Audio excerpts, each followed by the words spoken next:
Hey folks, Triple Crown here, coming to you from Vancouver, British Columbia. This is a round 3 summary Operation Western Europe.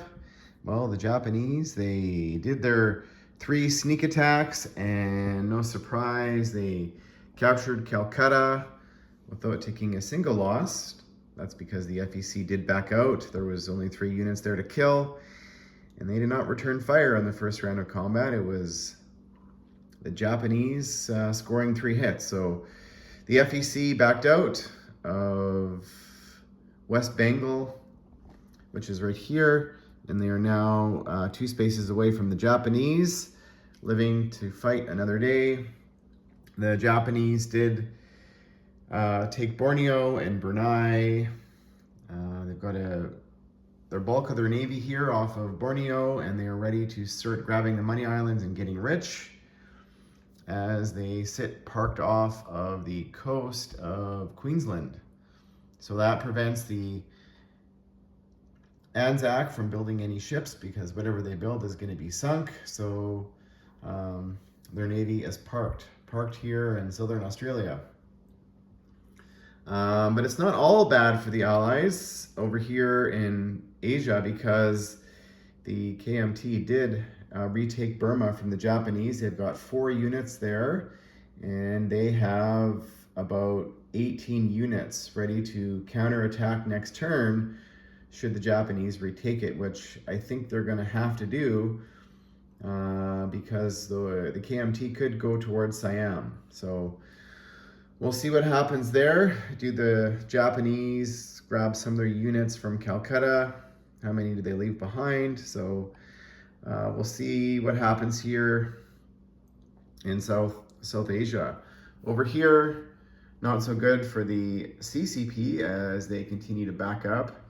The Japanese now have 3 minor ICs, one in Siam, one in Shanghai, and one in Peking. So they are building a mass of units here, and they have over $90 to spend next turn with the money they captured from taking the capital of the FEC, which is Calcutta. And they built a couple more transports here, so they can load 4 transports next turn and start heading out to probably drop them off in Siam. That's probably the play, but we'll see. But over here, because the Japanese declared war on the British in the Commonwealth, and because they also captured Calcutta, that those 2 events there are 20 bonus each for the Americans, who are now in the war. So the end of the US turn, they are now in the war, and so they have over $100 to spend next turn. So look out.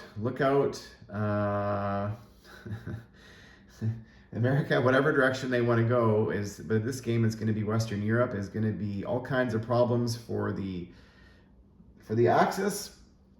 Over here, the British they have 3 military bases in the Middle East, which they're building 3 infantry a turn. And down here in South Africa, the Canadians dropped off. This is the transport that started in British Columbia, came down and dropped off a unit here in South Africa, along with the French forces. We've got a French Foreign Legion there, and we've got a South African mech, as the South Africans, actually that should be the South Africans, I guess we'll give it to the British, took Ethiopia. They'll take Italian Somaliland next turn.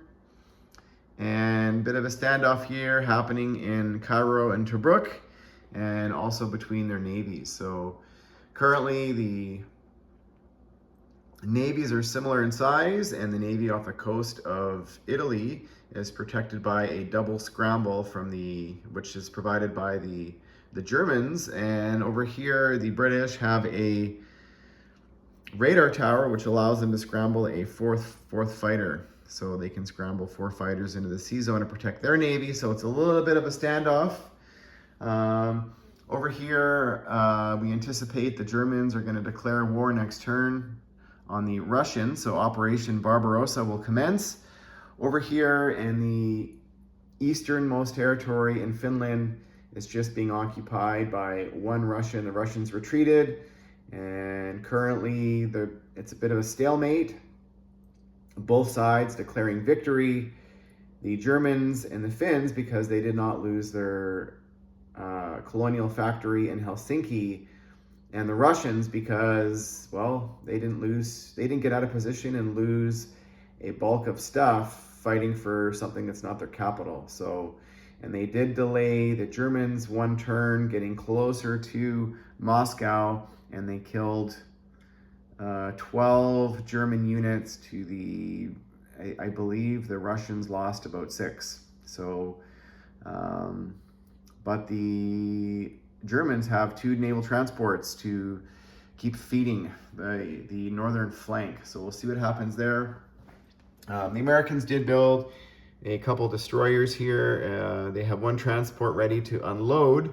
And the Canadians and the British built a naval transport here. They're getting ready for Operation D-Day, which should commence probably, is it going to happen next turn? There is the German Navy still sitting here with about 8, maybe seven submarines and a destroyer. So maybe not next turn, because the Germans could, fly the Luftwaffe there to support, and that would mean the loss of this Navy. So probably not next turn, but we'll see. And stay tuned for round 4. Should be interesting, folks. Thanks for watching.